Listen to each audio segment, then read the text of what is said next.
ही दौड़ के। तूने पाया क्या हमारा दिल तोड़ के, चले आते थे बुलाने पे ही दौड़ के, चले आते थे बुलाने पे ही दौड़ के। फिर गए मुँह हमसे क्यों मोड़ के, गए मुँह हमसे क्यों मोड़ के, गए आखिरी निशानी जो तू छोड़ के। अब सोता हूँ दुपट्टा तेरा ओढ़ के, जुदाई तेरी जान ले गई, जुदाई तेरी जान ले गई। तुझे देखता हूँ साथ किसी और के, देखता हूँ साथ किसी और के, याद आती है पुराने उस दौर के।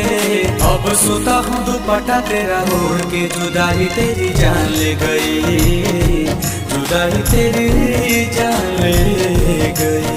जब देखता हूँ साथ किसी और के।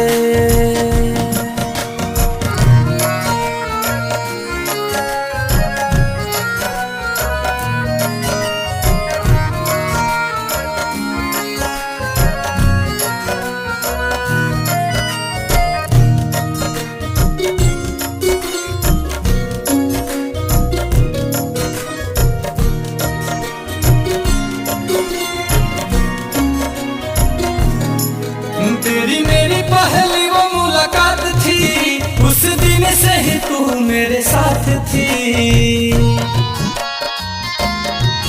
तेरी मेरी पहली वो मुलाकात थी, उस दिन से ही तू मेरे साथ थी, उस दिन से ही तू मेरे साथ थी। फिर तोड़ दी कसम सारी प्यार की, तोड़ दी कसम सारी प्यार की, तुझे हुई ना फिकर तेरे यार की। अब हद हो गई है इंतजार की, जुदाई तेरी जान ले गई, जुदाई तेरी जान ले गई।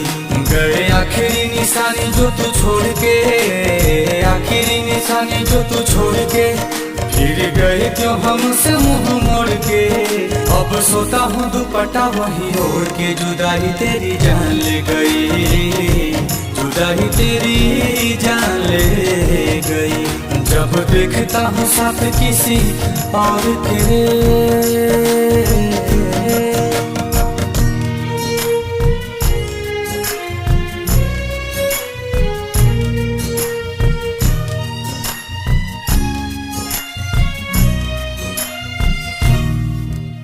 तुम्हारे बारे में अब कोई बात नहीं करते, तुम्हारे बारे में अब कोई बात नहीं करते, तुम्हें सोचकर अपना वक्त बर्बाद नहीं करते।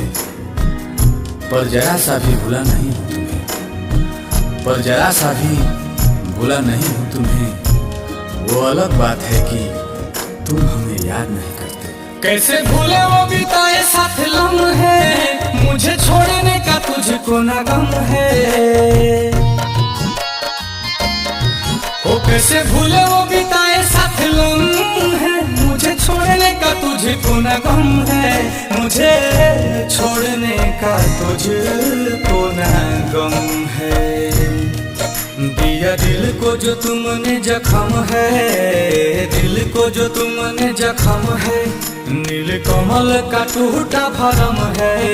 हाय रहबाए कैसा सितम है, आंसू की मुस्कान ले गई, जुदाई तेरी जान ले गई।